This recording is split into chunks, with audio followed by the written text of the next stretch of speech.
All right, now let's take a look at my solution. So here we have this HTML element constructor function. We have a simple method here, click. We also have this focus method, which is defined on the prototype of HTML element. So this is our parent object. Now below that, we have another constructor, HTML select element. Note that I have initialized this items parameter to an empty array. This is something that we can do in ES6. Before ES6, we had to do something like this. So if items is defined, we would use that. Otherwise, we would use an empty array. Now with ES6, we can initialize the parameter, so this syntax is cleaner. So we set the items array here. We also have two methods, add item and remove item. The implementations are pretty straightforward. So in add item, I simply push an item to this array. And in remove item, I simply use the splice method to delete an item at the given position. This is just basic JavaScript. Now let's look at the important and tricky part of this exercise. That's the tricky part. We set the prototype of this HTML select element to an instance of an HTML element object. Earlier in this section, we used a different approach.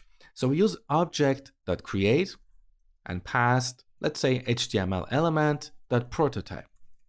But this will not work in the current implementation. Let me explain why. Here, object.create will create a new object and set the prototype of that object to the prototype of HTML element.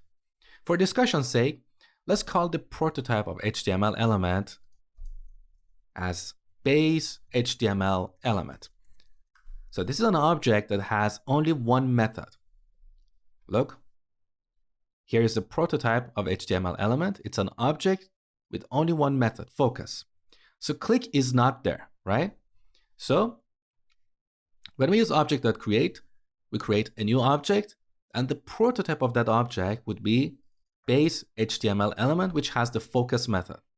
Now we can call this object that is returned here, let's call that base HTML select element.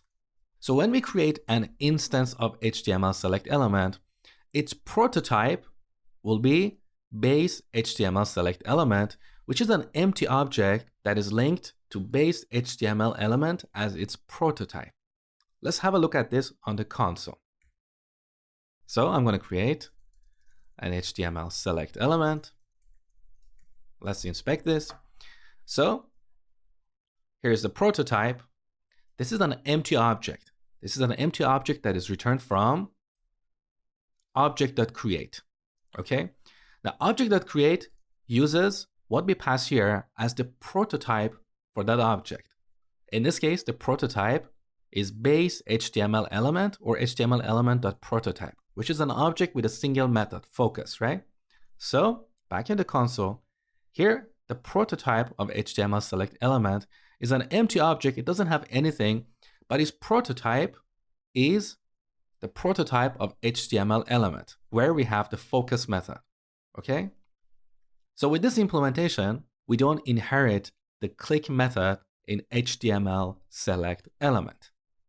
Now, to fix this, instead of using object.create to create an empty object that has HTML element.prototype as its prototype, we need to new up an HTML element object, because in this object we have the click method. And this object has its own prototype where we have defined the focus method, right? Now, let me remove these comments. Let's go back in the console, create another HTML select element. So now here's the prototype. This is an instance of HTML element object. We have the click method, and in the prototype, we have the focus method. So with this, we can click a select element. We can also focus it. Now, technically here, I should also have set the constructor. So HTML select element.prototype.constructor. We set this to HTML select element. Why did I set it to HTML select element? Because I told you that this expression is kind of similar to new HTML select element.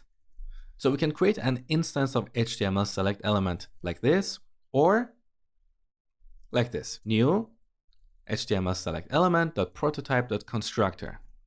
Obviously, we're not going to use this former approach, but in your applications, if you have a function where you get a constructor dynamically, and you want to create an instance of an object based on that constructor, then you have to reset the constructor property. Now, in the next section, when we get to ES6, you will see that implementing inheritance is far easier in ES6. You don't have to worry about this complexity, okay? So that brings us to the end of this exercise.